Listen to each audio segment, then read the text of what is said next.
এইভাবে একবার আমের আচারের রেসিপিটি তৈরি করে দেখুন। খেতে অসাধারণ লাগে।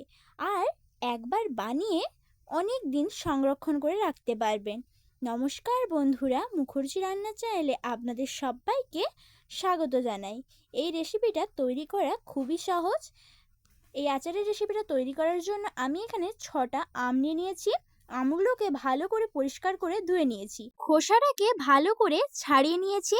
এবারে ছুরির সাহায্যে কেটে নিচ্ছি। আপনারা চাইলে বটি দিয়েও কেটে নিতে পারেন, আমি এইভাবে ছুরি দিয়ে কেটে নিচ্ছি। আর আমগুলো যেন একটু পরিপক্ক হয়।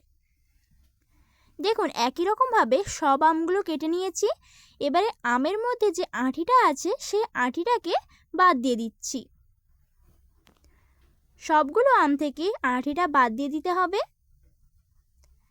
এবারে সব আমগুলো সরিয়ে এটাকে কেটে নিচ্ছি। এইভাবে একটু লম্বা লম্বা করে কেটে নিতে হবে। আপনারা চাইলে এটাকে আরও একটু ছোট করে কেটে নিতে পারেন। আমি একই রকমভাবে সবগুলো কেটে নিচ্ছি। কাটা হয়ে গেলে একটা জামের মধ্যে জল নিয়ে নিয়েছি। জলের মধ্যে হাফ চামচ মতন নুন দিয়ে ভালো করে জলের সঙ্গে মিশিয়ে নিতে হবে। তারপরে সব আমগুলো দিয়ে দিচ্ছি। এদিকে একটা কড়া বসিয়ে তার মধ্যে 2টো শুকনো লঙ্কা আর 1 চামচ 5 ফোড়ন দিয়ে দিলাম। এটাকে ভালো করে ভেজে নিতে হবে। আর গ্যাসটাকে এই সময় মিডিয়াম ফ্লেমে রাখতে হবে। এর মধ্যে থেকে যতক্ষণ না খুব সুন্দর একটা ফ্লেভার আসছে ততক্ষণ এইভাবে নেড়ে চেড়ে ভেজে নেব। ভাজা হয়ে গেলে ঠান্ডা করে একটু গুঁড়ো করে নিতে হবে। দেখুন, এবারে ওই কড়ার মধ্যে 250 গ্রাম চিনি নিয়ে নিয়েছি। যতটা আম নেব তার অর্ধেক চিনি নিতে হবে। আমি 500 আম নিয়েছি, 500 আমের জন্য 250 চিনি আর 1 কাপ জল দিয়ে দিলাম। এবারে ভালো করে চিনিটাকে মিলিয়ে নেব।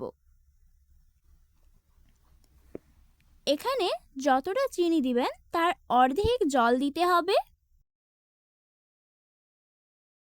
এদিকে আমের মধ্যে নুনটা দিয়ে রেখেছিলাম বলে কষটা বেরিয়ে গেছে দেখুন।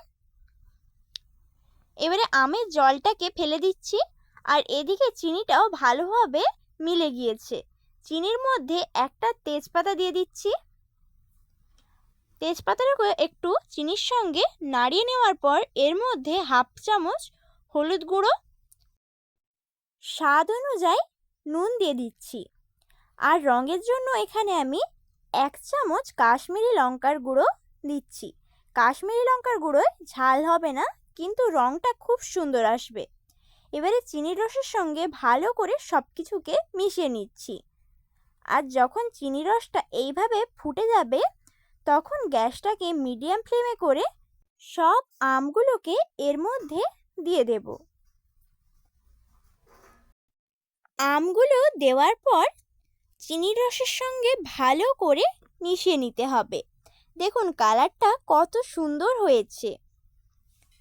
মেশানো হয়ে গেলে এর মধ্যে 15 থেকে 20 মিনিটের জন্য ঢাকা দিয়ে রেখে দিচ্ছি, যতক্ষণ না আমগুলো সেদ্ধ হয়ে যায়। দেখুন আমগুলো সেদ্ধ হয়ে গিয়েছে। এবারে ঢাকাটা খুলে নিচ্ছি। এবারে আবারও ভালো করে নাড়িয়ে নিচ্ছি। এবারে যে মশলাটা তৈরি করে রেখেছিলাম শুকনো লঙ্কা আর 5 ফোড়ন দিয়ে, সেই মশলাটা এর মধ্যে দিয়ে দিলাম। তারপরে ভালো করে মিশিয়ে নিতে হবে। দেখুন কত কম উপকরণ দিয়ে কম সময়ে এই আচারের রেসিপিটা তৈরি হয়ে গেল। এবারে গ্যাসটাকে অফ করে দিচ্ছি। তারপরে একটা বোলের মধ্যে নামিয়ে নেব। এইভাবে একবার বানিয়ে সারা বছর জুড়ে সংরক্ষণ করে রাখতে পারেন। আর কত সহজে রেসিপিটা তৈরি হয়ে গেল। এই রেসিপিটি ভালো লেগে থাকলে লাইক এবং কমেন্ট করার অনুরোধ রইল। আর আমার চ্যানেলে নতুন বন্ধু হয়ে থাকলে চ্যানেলটিকে সাবস্ক্রাইব করে রাখবেন। দেখুন আমটা কত সুন্দর সেদ্ধ হয়ে গিয়েছে। দেখুন দেখতেও কত সুন্দর লাগছে। ধন্যবাদ পুরো রেসিপিটা শেষ পর্যন্ত দেখার জন্য।